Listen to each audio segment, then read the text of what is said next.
Hi there, it's Representative Rick Larson, the ranking member of the Transportation and Infrastructure Committee, and we're doing Take 5 with T&I with our very own Secretary of Transportation, Pete Buttigieg. Thanks a lot, Secretary, for you've had a long day. You testified in front of our committee and giving us a few more minutes. Thanks for coming by. Thanks for having me. Yeah, so I've got 5 questions. I might throw in a bonus question or two that the staff is afraid for me to ask about. But this is all about transportation.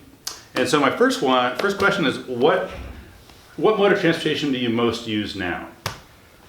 I don't know officially, but it certainly feels like it's aviation.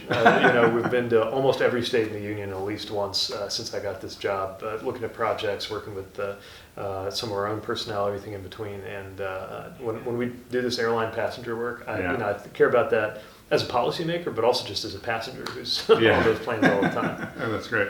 On a personal level, is it the van again, or when it's family time, definitely the minivan, Pacifica. Yeah, the Pacifica. Okay, that's definitely our bread and butter. We got this plug-in Pacifica. It's great. It's definitely. I found a shocking proportion of goldfish cracker and Cheez-It crumbs in the car seats last time I was switching them out, so we probably need to show a little more love to the family van. Yeah, well, you should have had them clean it before you bought it. So next question, the bipartisan infrastructure law, of course, we're in the middle of implementing that, supported over 56,000 projects nationwide. Any particular ones that have stayed with you? We're doing some of the cathedrals of American infrastructure, Hudson River Tunnel, the interstate bridge replacement at I-5 in Oregon, Washington. But a lot of the ones that stay with me most are actually some of the smaller ones by comparison. They're not small to the communities they serve, though. I was just in Rosedale, Mississippi, on the Mississippi Delta. Same program that's doing improvements for the Port of Long Beach that everybody sees on the news with the containers. Yeah. It's helping this very small port that is replacing something called a spud barge, which is what they load some of the goods onto and off of that go through the farm economy there. Yeah. They're growing corn, beans. They really depend on that river access to that little port. Airports like Chamberlain, South Dakota, the town's got 2,500 people in it. But the airport really matters because they use it for air ambulance missions. They're a long way from the nearest trauma center. That's a 6-figure grant, but it's going to help them get an actual building for their terminal instead of the manufactured home they've been counting on for years. So often it's those smaller projects that really mean a lot to me, and certainly seen a lot out your way. Some of the Bellingham project going on there. Yeah, I got the shipping terminal, and thanks for you visited my district, and you've been down to Southwest Washington State as well. Yes. On the river, so we're very thanks for all your support. Spent a lot of time learning how to say Mukilteo. Mukilteo, you got it right. Look at that. We don't have to edit that out. That's great. That's super. So in the state of Washington, the transportation sector supports about 282,000 jobs. Can you talk a little bit about how the infrastructure law is supporting transportation workers? First of all, there's the just workers writ large who count on transportation every day. And forms most people don't always think about. Being on that ferry system, seeing how much that's part of just people's everyday commutes. The way a car or a bike might be for people in other parts of the country is important. But specifically in the transportation sector, we're working to make sure that we invest in this transportation economy that's growing. And that means making sure that our aviation system is robust and is safe and reliable, but also just growing to keep up with demand. And then the construction side of it. One of the most memorable encounters I've had in this job was when we were in Vancouver, Washington, spending time with some of the building trades workers who were going to work on that interstate bridge replacement I-5 project. Yeah. Talking about how their lives were changed by the opportunity to get these good-paying union jobs. And it's that human side that sticks with you the most. I mean, I think fair to say we're probably both on the geeky end of the spectrum in terms of enjoying transportation for its own sake, but it's really those human stories of how people's lives are different and better because we're doing this work that propels me in what we do. That's great. That's great.